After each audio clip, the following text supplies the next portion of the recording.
Yo, what's up everyone? Shirley here.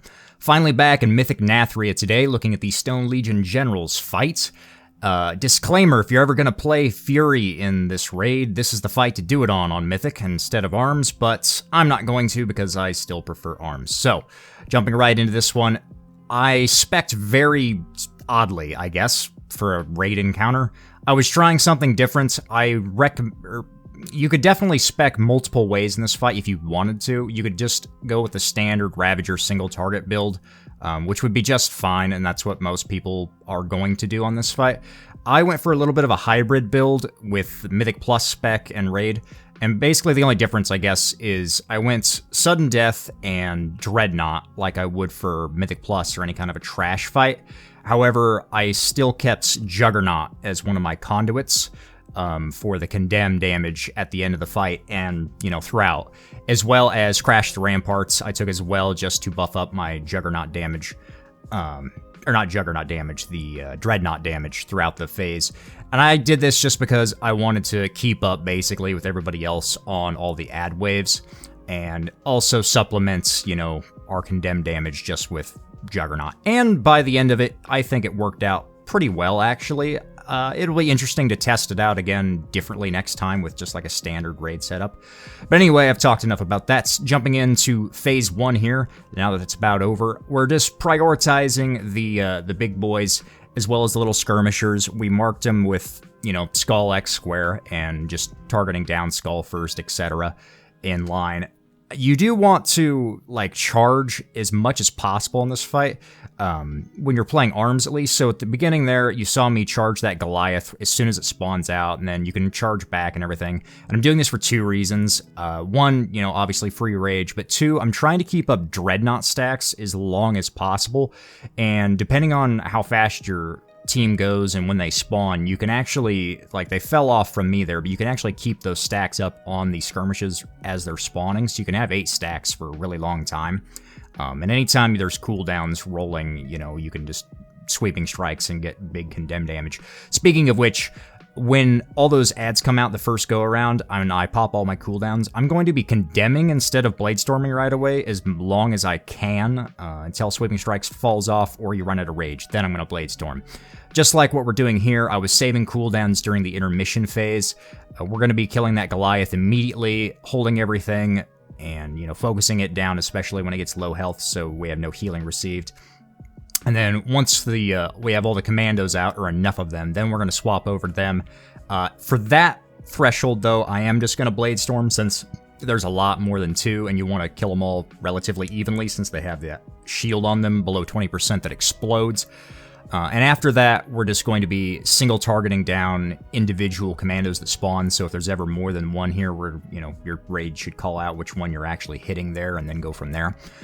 We have all the orbs we need here. I did, leap in and deposit one myself there. We're not going to be killing any more commandos. I'm hitting this guy just with auto attacks, just so I can build up a full rage bar to go into the next phase with Grishal here. We're going to go ahead and, get on him and drag him into the middle of the room. I'm going to go ahead and use my Warbreaker here on the 3 skirmishers and not wait for the Goliath. It wasn't that much longer, so you can wait, but for later on in the fight, I really want to get that Warbreaker cooldown just running as fast as possible and getting it recycled. That way, we have more uptime with it on all the ad pools, because that's the only good way that we really have to, spread deep wounds on mass groups of enemies. And right here, the Goliath should be the priority damage for the entire raid, but as an Arms Warrior, I'm going to be hitting Grishal as long as he's over 80%, since this is the only damage that we do that matters, and by the time he hits about 80%, that means that Goliath is going to be right about 35%, which lines up perfectly, so we can just sweeping strikes the entire time with Condemn, keeping up those Juggernaut stacks. And we're going to get our next set of ads during the intermission here. I've got cooldowns back up.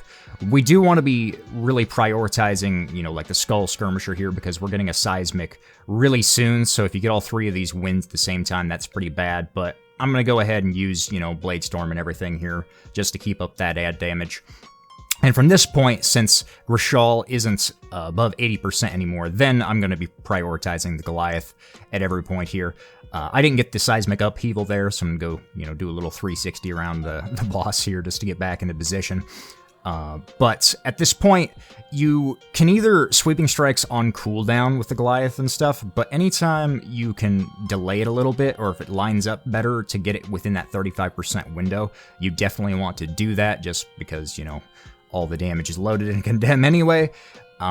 And also, when I'm using my next Warbreaker here, I was waiting for those skirmishers to come out just to clip everything again.